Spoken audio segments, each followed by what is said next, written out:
The dust tickles my nose as I push aside another cardboard box in my parents' storage room. Mom's voice echoes from downstairs, reminding me to hurry up and find those old Christmas decorations. But something else catches my eye: an intricately carved wooden box tucked behind a stack of weathered moving boxes. My fingers trace the delicate engravings, following the swooping curves of carved flowers. The lid creaks as I open it, and my heart skips with anticipation. But instead of the expected trinkets and treasures, I find myself staring at meticulously organized photo albums and scrapbooks. The first album falls open to a page dominated by Sophia's high school graduation. Her perfect smile beams up at me as she clutches her valedictorian medal. The next page showcases Elena's piano recital, her fingers poised over ivory keys. I flip through more pages, my movements growing more frantic. Sophia's college acceptance, Elena's art competitions, their birthdays, their achievements, their celebrations. Not a single photo of me. My hands begin to shake as I grab another album, then another. Each one tells the same story, a carefully curated family history where I simply don't exist. The room suddenly feels too small, the air too thick. Last weekend's family gathering flashes through my mind. I'm back in the living room, chasing after Leo and Mia as they race between the furniture. Annie, keep those children quiet. Mom's sharp voice cuts through the chaos. Meanwhile, Sophia holds court by the fireplace, describing her latest promotion while Elena nods along, both of them pristine and poised. Always the babysitter, never the star, Sophia had whispered when I passed her later, her tone dripping with false sympathy. But really, what else would you be good for? Another memory surfaces: Elena's 16th birthday party last spring. I'd spent hours helping Mom prepare, hanging streamers and arranging flowers. But when the guests arrived, Mom had strategically positioned the family photos on display. I watched her remove my dance competition certificate from the wall, replacing it with Elena's latest piano award. "We want to keep the focus on the birthday girl," she'd said, not meeting my eyes. The pattern stretches back years. At every family gathering, every holiday, every celebration, the same careful orchestration played out. My sister's wedding photos prominently displayed, while my art school acceptance letter gathered dust in a drawer. The family newsletter Mom sent out each Christmas, filled with updates about Sophia's career and Elena's performances, my own achievements reduced to a brief mention of helping around the house. My fingers brush against something at the bottom of the box, a stack of certificates and newspaper clippings. Each one chronicles another triumph. Sophia's academic awards, Elena's artistic achievements. Mom's neat handwriting labels every item, dates each milestone. I remember the day I won first place in the county art show. Mom didn't even come. "Someone needs to watch the little ones," she'd said, not meeting my eyes. I'd stood alone on that stage, clutching my ribbon, searching the crowd for a familiar face. A floorboard creaks behind me, and I whirl around to find Grandma Rose in the doorway. Her eyes move from my face to the scattered albums, and something shifts in her expression. She doesn't speak, but her gaze holds mine with an intensity that makes my throat tight. There's recognition there, and something elsey spark of defiance that mirrors the fire building in my chest. The box sits between us like an accusation.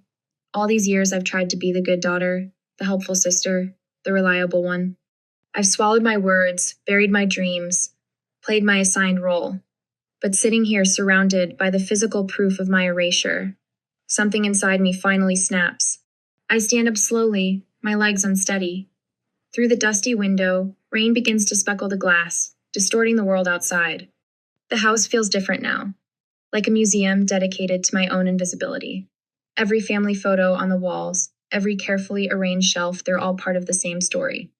A story where I'm nothing more than a footnote, a shadow in the background.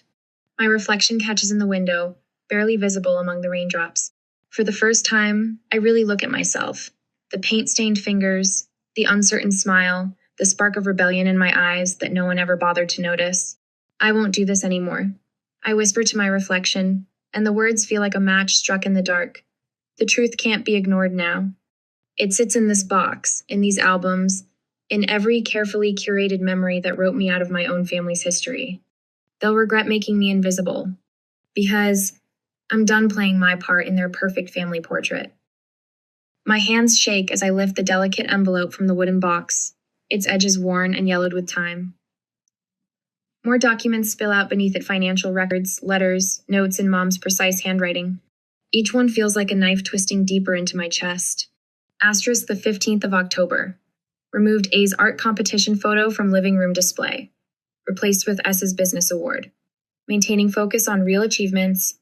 Asterisk the 3rd of December. Family newsletter draft. Lead with S's promotion. Include E's recital. A. Helping with holiday preparations. Keeping busy. Asterisk the 20th of January. Budget adjustment. Reallocate A's college fund to S's MBA program. More strategic investment. Asterisk. The words blur as tears threaten to spill. I blink them back, refusing to let them fall. Each page reveals another calculated move, another deliberate erasure. Momno Isabel documented everything with clinical precision, like a scientist recording a long-term experiment. Only I was never the scientist. I was the specimen. My throat tightens as I uncover more recent entries. Last month's family barbecue, where Sophia cornered me by the drinks table. Asterisk. Still playing with your little paintings, Annie? How? Quaint. Asterisk the notes show it wasn't just visual cruelty. She practiced that line, chosen that moment, coordinated with Mom to ensure maximum impact while the rest of the family celebrated her latest promotion. Another folder catches my eye, emails printed and meticulously filed. My stomach churns as I recognize Sophia's work address at the top. Their contents lay bare a deeper betrayal than I'd imagined. Mom, Annie's applying for the Hargrove Scholarship. Contacted admissions, reminded them about the incident with Dad's foundation. They'll ensure the application gets lost. S. Art Institute interview, scheduled my client meeting for the same day. Annie won't have a ride. She can't afford the bus fare since we redirected her savings. Perfect timing. S. FYI, mentioned Annie's emotional instability to Aunt Carol. Should help discredit any complaints about missing family funds. S. Each printed email reveals my sister as more than just Mom's puppet. She's an architect of my erasure. The family gathering where she mocked my hobby in front of potential clients. The scholarship applications that mysteriously vanished. The whispered concerns about my mental health whenever I tried to speak up. All carefully planned, documented, executed. A creak in the floorboard sends my heart racing. I look up to find Grandma Rose in the doorway, her eyes sharp despite her gentle demeanor. She moves into the room with purpose, settling into the old armchair like she's been waiting for this moment. Your mother kept everything, she says quietly. Every manipulation, every calculated slight. She's always been thorough, Isabel has. You knew? The words come out raw, accusatory. Grandma Rose's fingers trace the edge of a nearby photo album. She learned it from watching your grandfather, the way he controlled everything, everyone. When he passed, she stepped right into his shoes. She meets my gaze, but she perfected it, made it an art form. The air feels thick with dust and secrets as she describes the subtle signals, the choreographed conversations at every family gathering. How Isabel would position herself just so, ensure the right people heard the right whispers. How Sophia learned to echo her mother's techniques, becoming the perfect protege in the art of subtle destruction. The Christmas party last year, I whisper, a memory surfacing, when my art school acceptance letter was conveniently misplaced before the family photos. Grandma Rose's smile is sad. Nothing in this house is ever convenient, dear, or accidental. I turn back to the box, something catching my eye. A cream envelope, hidden beneath the others, my name written in Grandma Rose's elegant script. Inside, I find bank statements, contact information for art galleries, letters of recommendation written years ago and carefully preserved. I couldn't stop her, Grandma Rose says softly, but I could prepare for the day you'd see it all clearly. There are people waiting to help you, Annie. People who see your talent, who've been watching and waiting. My fingers brush against another papera torn diary page stuffed hastily at the bottom of the box. The handwriting is unfamiliar, the signature faded, but a few phrases jump out. Asterisk, the truth about the inheritance. Asterisk and asterisk. Isabel's plan for the foundation. Asterisk. A chill runs down my spine as I read further. This goes beyond mere emotional manipulation. There's something darker here. Something that could shatter the careful facade Mom's built around our family name. Be careful with that, Grandma Rose warns, her voice dropping. If Isabel realizes you know about the diary, she leaves the thread unspoken, but I understand. The secret college fund, the network of supporters she's built for Mate, could all disappear with one word from Mom. I stare at the diary page. its edges crumbling slightly under my touch. One question burns in my mind, setting my heart racing. What other secrets are hidden in these walls? And how far will Mom go to keep them buried? The late afternoon sun slants through the dusty window, casting long shadows across the scattered evidence of my family's betrayal.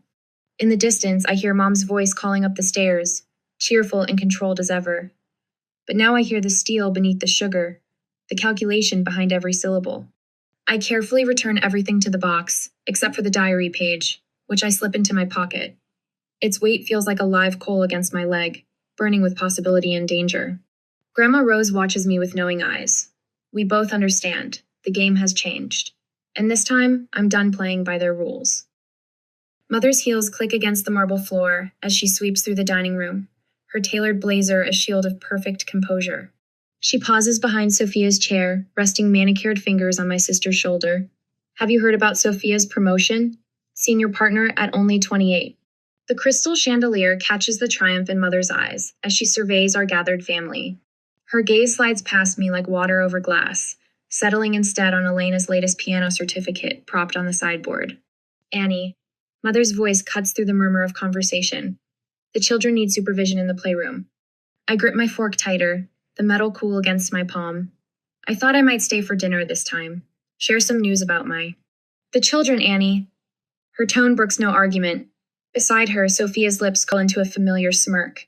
The rage builds in my chest, a pressure that threatens to crack my ribs. Years of dismissal and careful orchestration flash through my Mendevory achievement buried, every dream redirected toward serving others' glory. The fork trembles in my grip. Number. The word drops like a stone into still water. Conversations halt. Mother's perfectly plucked eyebrows arch upward. I said no. I push back my chair and stand, my voice steady despite my thundering heart. I'm not watching the children tonight. I'm not playing the convenient babysitter anymore. Annie, Sophia interjects, her tone dripping false concern. Someone has to watch them. It's what you're good at, after all. The patronizing smile she wears is the same one from 1,000 Memories, the dance recital she convinced Mother to skip. The art show opening where my paintings were relegated to the back wall. The family photos where I was positioned just out of frame. What I'm good at? A laugh escapes me, sharp and unfamiliar. You wouldn't know what I'm good at. None of you would because you've never bothered to look. Mother's face hardens. That's enough. You're making a scene. A scene? The words taste like freedom. You want to talk about scenes, Mother? Let's talk about Elena's 16th birthday, when you took down my dance certificate to make room for her piano awards. Or last Christmas, when you edited me out of the family newsletter. Or maybe we should discuss the trust fund you've been hiding. Annie? Mother's voice cracks like a whip. That's quite enough. But it isn't enough. Not anymore. I turn to face the table of shocked relatives, my hands steady now. For years, I've watched you orchestrate this perfect family narrative. The brilliant Sophia, the talented Elena, and meth-convenient Shadow who keeps the machinery running. Well, I'm done. I'm done being your backdrop. Sophia stands, her composure slipping. You're being ridiculous. Jealousy doesn't suit you, little sister. Jealousy? I meet her gaze. I'm not jealous, Sophia. I'm awake. And I'm not the only one who sees through this charade, am I, Grandma Rose? Across the table, Grandma Rose's eyes meet mine. A slight nod, barely perceptible, sends strength flooding through my veins. In that moment, I see what I couldn't before I'm not alone in this fight. If you'll excuse me, I say, gathering my purse, I have a meeting with Marcus Lynn about my gallery showing next month. You remember Marcus, don't you, Mother? The curator you told me was wasting his time with my work? Mother's face pales. Sophia's perfect smile cracks at the edges. For the first time in years, I feel the power shift, subtle but undeniable. I walk out of the dining room, their shocked silence following me like a cloak. In the foyer, I catch my reflection in the gilded mirror paint-stained fingers, defiant eyes, shoulders straight with newfound purpose. The trembling girl who used to duck and weave around their expectations is gone. Outside, the evening air carries the scent of jasmine from Grandma Rose's garden. I breathe it in, letting the familiar fragrance steady me. My phone buzzes with a text from Marcus. Gallery space confirmed. Time to show them what you can do. A smile tugs at my lips as I slide into my car. They thought they could keep me small, contained, invisible. But they forgot one crucial detail: shadows have a way of growing teeth in the dark. And mine are ready to bite. I drive to the small studio apartment I've been secretly renting for the past month. The space isn't much, but it's mine every paint-splattered surface, every half-finished canvas leaning against the walls. Here, in this sanctuary of color and light, the weight of the evening's confrontation finally hits me. My hands shake as I collapse onto the worn sofa, memories flooding back. The constant dismissals, the subtle undermining, the careful erasure of my existence each memory burns. But instead of crushing me, they fuel something new, something powerful. I pull out my sketchbook, the pages rough beneath my fingers. Each stroke of charcoal feels like an act of defiance. I draw my family's faces as I saw them tonight, mother's mask of control cracking, Sophia's perfect composure slipping. The truth bleeds through in every line. My phone lights up with messages. The first is from Grandma Rose. "I'm proud of you, sweetheart. Come see me tomorrow. There's something you need to know." Then Marcus, "Your portfolio is ready. The art community needs to see this. Ready when you are." Even my old art teacher from high school reaches out. "Heard about tonight. About time. Let me know if you need anything." The support flows in, unexpected but overwhelming. All this time, while Mother and Sophia worked to isolate me, others were watching, waiting, ready to help when I finally found my voice. 2 weeks later, I stand in Marcus's gallery, surrounded by my work. The pieces tell my story: dark, twisted family trees, portraits of smiling faces with shadows for eyes, a series of self-portraits showing a figure emerging from beneath suffocating layers of propriety. "You sure about this?" Marcus asks, adjusting the lighting on my centerpiece, a massive canvas depicting a family dinner scene, where the figures at the table cast shadows that reveal their true natures. "I've never been more sure," I reply, straightening the name card beside the piece. Tomorrow night, the gallery opens. Mother and Sophia will receive their invitations in the morning, unable to ignore this public declaration of truth without raising questions. Later that night, as I'm gathering my things to leave, I notice an old jewelry box tucked behind some supply zone of Grandma Rose's antiques she insisted I take. Something about its weight feels off. When I turn it over, I find a hidden compartment, and inside, a yellowed envelope. My hands tremble as I unfold the letter inside. The first line stops my breath. "My dearest Annie, if you're reading this, you finally found your strength. Now it's time you learned about your true inheritance." The words swim before my eyes as I read on, each sentence revealing a carefully hidden truth that could change everything. In my chest, hope blooms like wildfire. Moonlight spills across my studio floor as I unlock the hidden safe behind my easel. My fingers trace the worn edges of Grandma Rose's dossier, years of meticulous evidence gathering condensed into one devastating weapon. Financial records, personal letters, family documents that Isabel thought she'd destroyed. Every scrap of paper is a bullet in the chamber. The oak tablet Parker family heirloom that Grandma Rose specifically left to me groans under the weight of spread papers. My laptop streams the local news in the background, a constant reminder of the world beyond these walls. A world that's about to learn the truth about the perfect Parker family. Marcus's text lights up my phone. Everything's in place for tomorrow. My hands steady as I sort the documents into precise piles. Evidence of financial manipulation here. Proof of emotional abuse there. Each stack represents a different angle of attack, a calculated strike against the fortress Isabel and Sophia built. I pause at a bank statement from 3 years ago. The numbers blur before my eyes as I remember that day standing alone at my first art show, the empty chairs where my family should have been. "Someone needs to watch the little ones," Mom had said. Now I know she'd been transferring funds that day, systematically draining the account Grandma Rose had set up for my education. The anonymous legal inquiries went out this morning.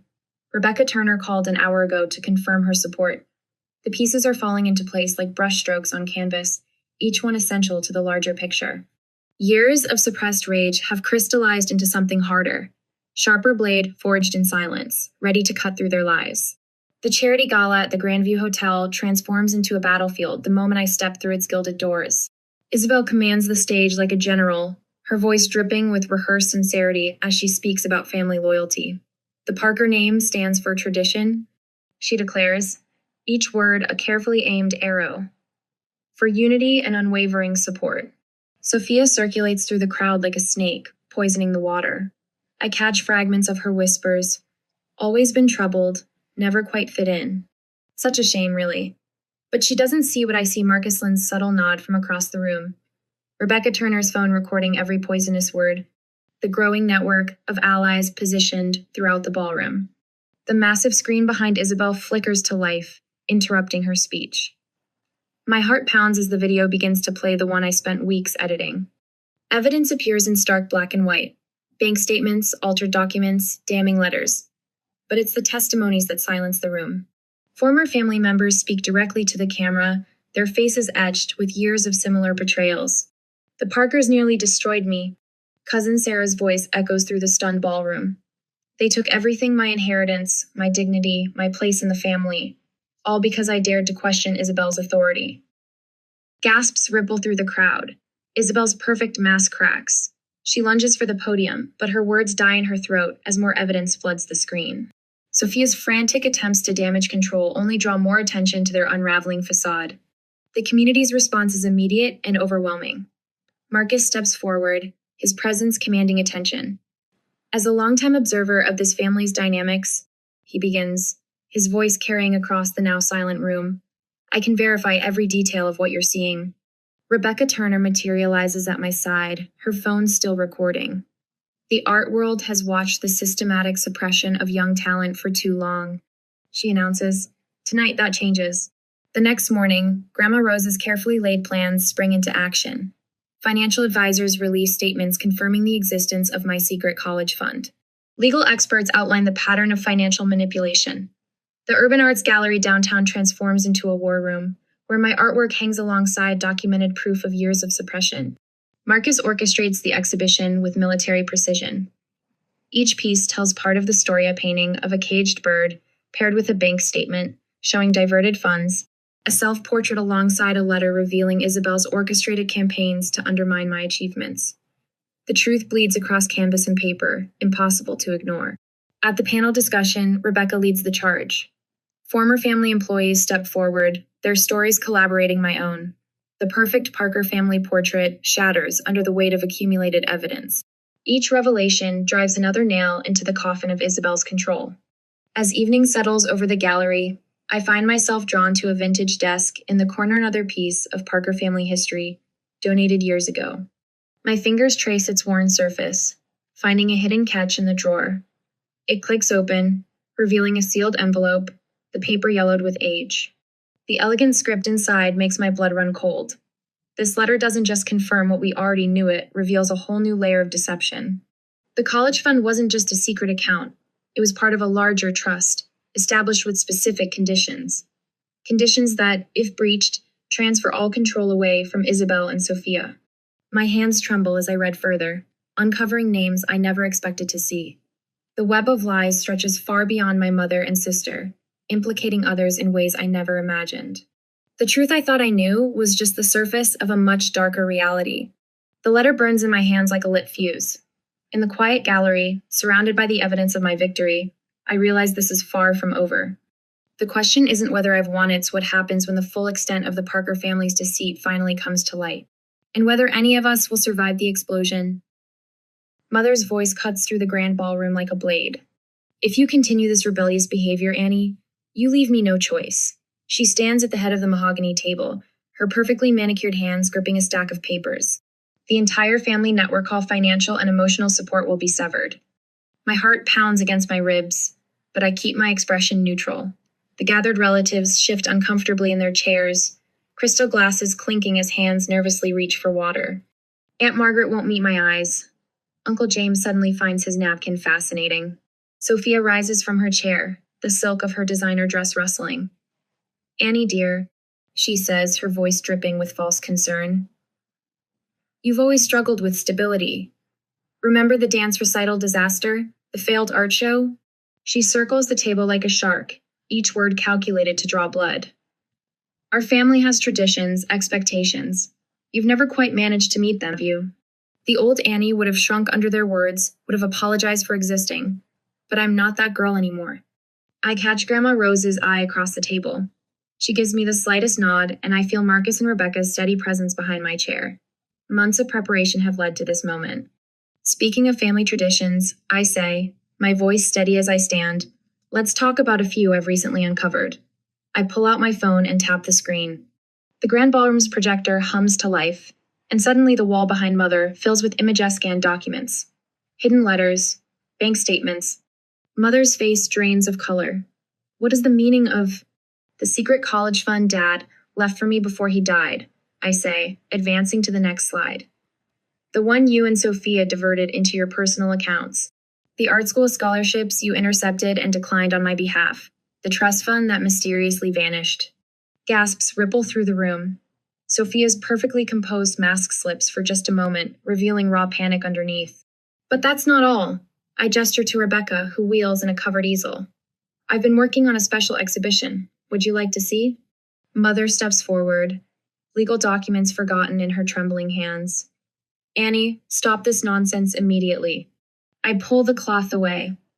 The portrait silences the room. Mother stands central in the painting, her face a beautiful mask, while shadowy hands extend from her figure, strangling the life from a younger version of me. The technique is flawless, the emotion raw and undeniable. Beside it, I place another piece, the hidden photo albums I discovered that day in the storage room, meticulously documented and annotated with dates and deliberate omissions. This exhibition opens next week at the Urban Arts Gallery, I announced to the stunned room. Along with these, I motion to Marcus, who begins distributing portfolios to key family members. Inside each one, years of documented manipulation, financial fraud, and emotional abuse, all carefully preserved and organized. You ungrateful, Sophia starts, but her words die as journalists begin filing into the ballroom. I recognize faces from the local papers, arts magazines, even a national network crew. I believe you all received invitations to this private preview, I say to the reporters. My family has quite a story to tell. The cameras start rolling as Mother's carefully crafted world crumbles. Relatives who've stayed silent for years suddenly find their voices, stepping forward with their own stories. Marcus presents emails and recorded conversations that make Sophia physically stagger backward. The evidence is irrefutable, the momentum unstoppable. Through it all, I stand my ground, my artist hand steady, my vision clear. Every click of a camera, every scribble of a reporter's pen, every shocked whisper dismantles the prison they built around me. Ladies and gentlemen, I say, facing the growing crowd, let me tell you about the real Parker family tradition of systematic erasure and control. But today, that tradition ends.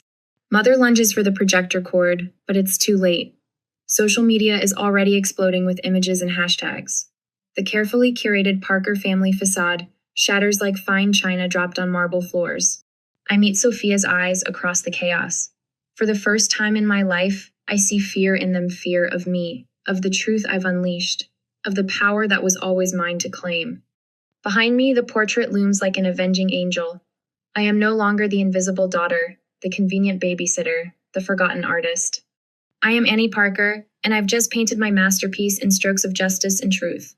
They wanted me invisible. Instead, I've made myself unforgettable. The following days blur into a whirlwind of legal proceedings and press coverage. Our family's name dominates local headlines, and former employees step forward with their own stories of manipulation. Mother's carefully crafted reputation crumbles as Marcus presents email after damning email to the ethics board. I sit in the packed courtroom, my back straight as the family lawyer presents our evidence. The judge's expression darkens with each new revelation, the doctored financial records, the intercepted opportunities, the systematic gaslighting documented in years of private correspondence. Mother and Sophia huddle with their attorneys, their designer outfits, and perfect makeup, unable to mask their desperation. Each piece of evidence strips away another layer of their control until nothing remains but the ugly truth.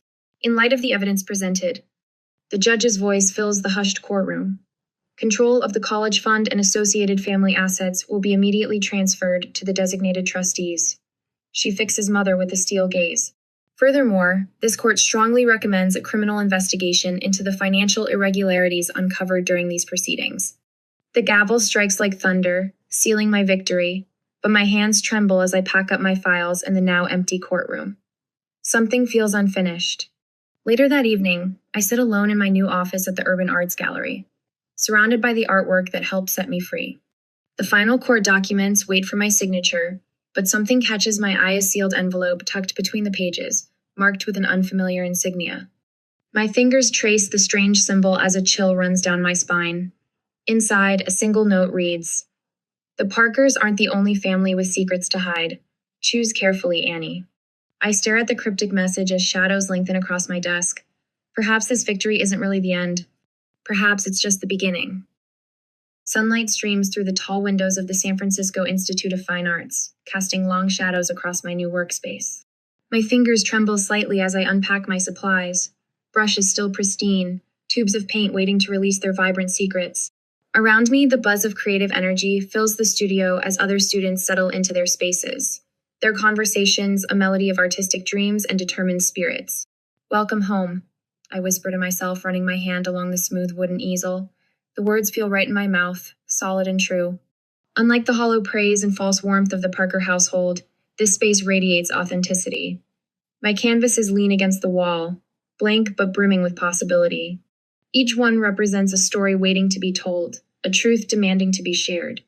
The paint-splattered floor beneath my feet bears the marks of countless artists who came before me. Their legacy of creative courage seeps up through my worn boots, strengthening my resolve.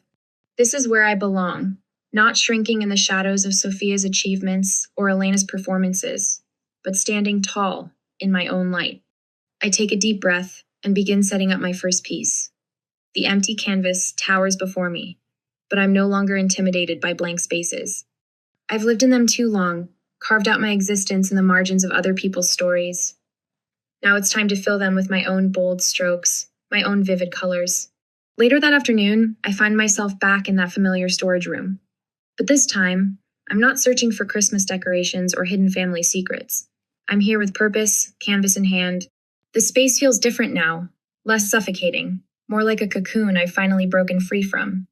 My latest piece, Reclaimed Identity, finds its home on the wall where Mom once hung Sophia's valedictorian photos. The self-portrait stares back at me with unflinching honesty. Broad brushstrokes and deep crimsons, and burning golds capture a woman emerging from darkness into light. No more muted tones, no more careful curves designed to take up less space. This painting screams with the voice I was never allowed to use. The sun sets over San Francisco as I make my way to the Institute's rooftop terrace. The city sprawls below, a tapestry of lights and possibilities. My leather-bound journal rests heavy in my lap as I begin to write, each word a testament to the journey that brought me here. The first time I realized I was invisible, I thought it was my fault. I write, the pen scratching against paper. I tried to fold myself smaller, speak softer, need less. But invisibility isn't a natural state. It's something that was done to me, one careful erasure at a time. The words flow faster now, years of silent pain finding their voice. I document every dismissal, every, not now, Annie, every time my achievements were swept aside to make room for my sister's spotlight. But this isn't just a catalog of hurts, it's a map of survival, a blueprint of how I built myself back up from the ground they scorched. Grandma Rose's cafe gathering feels worlds away from the sterile perfection of Parker family events. Afternoon light filters through Victorian windows, casting warm patterns across the faces of my chosen family. Marcus, my mentor from the gallery, raises his coffee cup in a toast while Rebecca, who gave me my first show, beams from across the table. To Annie, Grandma Rose announces, her voice strong and clear, who taught us all that the most beautiful art comes from breaking free. The words wrap around me like an embrace, genuine and warm. These people, the passionate painters, dedicated sculptors, and fierce advocates who've become my tribe, they see me, really see me. Not as the convenient babysitter or the reliable helper, but as an artist, a fighter, a whole person worthy of celebration. Looking around the table at their smiling faces, I realize something profound. True family isn't about sharing blood or a last name. It's about sharing understanding, support, and the courage to be authentically yourself. The late afternoon sun bathes my downtown studio in golden light as I work with Sarah, my newest student. Her hands shake slightly as she holds the brush, just like mine used to. I recognize the fear in her eyes, the same fear I carried for so long. Your family doesn't understand why you paint, I say softly, watching her add hesitant strokes to her canvas. It's not a question.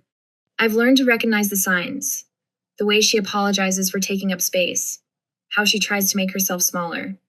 They say it's a waste of time, she whispers, brush pausing mid-stroke, that I should focus on something practical, something. Something that makes you disappear? I finish, and her eyes meet mine, wide with recognition. I guide her hand back to the canvas, helping her press down with more confidence. Paint louder, I tell her. Make them hear your colors. As the sun sets behind the city skyline, Sarah's painting begins to take shape, a riot of bold colors breaking free from careful constraints. In her determined expression, I see my own journey reflected. The cycle of silence ends here, one brave brushstroke at a time.